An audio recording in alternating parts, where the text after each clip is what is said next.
Bonjour, je suis Sarah et je vais animer une série de vidéos sur les déterminants de la santé pour la Société Santé et Mieux-être en France et du Nouveau-Brunswick. Dans cette vidéo, je vais te présenter le 5e des 12 déterminants de la santé, à savoir l'environnement physique. Notre santé est influencée par la qualité de notre environnement physique. L'environnement physique qui nous entoure, naturel ou bâti, a un impact direct sur notre santé. Pensons à la qualité de l'air, de l'eau, des sols, du logement et du lieu de travail. Le réchauffement de la planète, l'état des parcs, des routes et l'éclairage des rues dans notre communauté, tout a son importance pour la santé et le mieux-être. Il est impossible d'y échapper. Notre santé est influencée par notre environnement physique.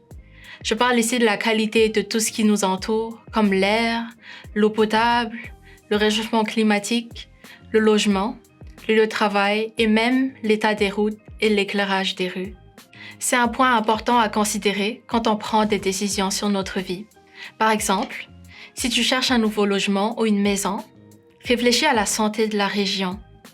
Est-ce que c'est près de parcs et de sentiers? Le transport public est-il accessible? Et parle-t-on de niveau de pollution élevé dans le coin? Est-ce que les enfants peuvent jouer dehors en toute sécurité? N'oublie pas aussi de penser à ton environnement de travail. L'air est-il sain? Y a-t-il des risques de blessures? Pour mettre tout cela en perspective, permets-moi de te raconter l'histoire de Pierre. Pierre, 14 ans, et sa famille viennent de s'installer dans un nouveau quartier, tout près de l'école des enfants et du travail des parents. L'appartement est un peu petit, mais comme les logements se font rares, ils ont décidé de le prendre en attendant de trouver quelque chose de plus grand, dans un quartier plus sécuritaire et plus proche des services. Comme l'école est proche de l'appartement, il n'y a pas de transport scolaire. Alors, Pierre et ses sœurs y vont à pied ou à vélo. Malheureusement, le trottoir ne va pas jusqu'à l'école et la piste cyclable est en mauvais état. Il y a même des voitures qui y circulent. Et comme les parents travaillent très tôt, ils ne peuvent pas les conduire à l'école. Pierre et ses sœurs ne se sentent pas en sécurité lorsqu'ils se rendent à l'école. L'une d'elles fait des cauchemars et l'autre a développé de l'eczéma. Ils n'ont pas envie d'inquiéter leurs parents avec ça.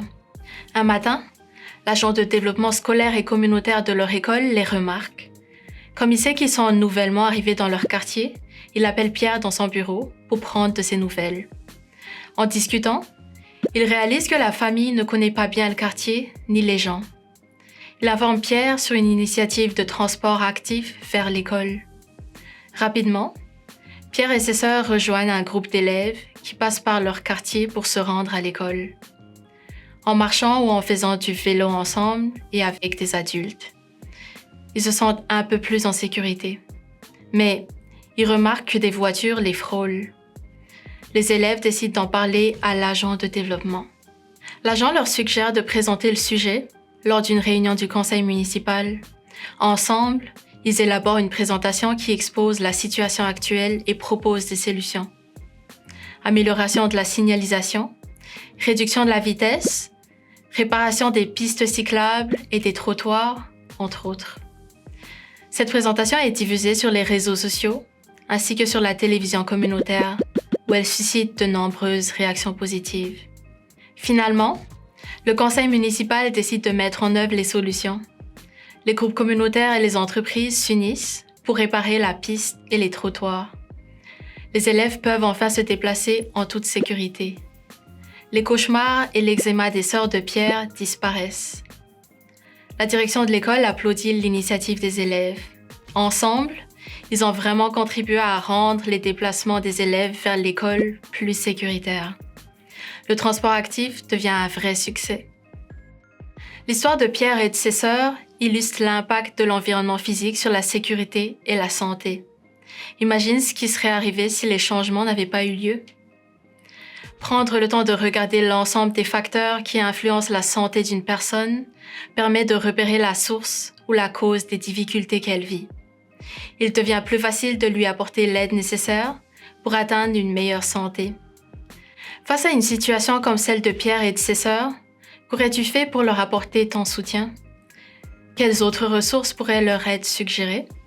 Tu veux en savoir plus sur les déterminants de la santé? Je t'invite à jeter un œil à notre série de vidéos où on explore chacun d'eux et leur impact sur notre santé. En plus, tu peux trouver des outils sur les déterminants de la santé sur les sites de la Société Santé et Mieux-être en français du Nouveau-Brunswick et du Mouvement acadien des communautés en santé. N'hésite pas à aller faire un tour.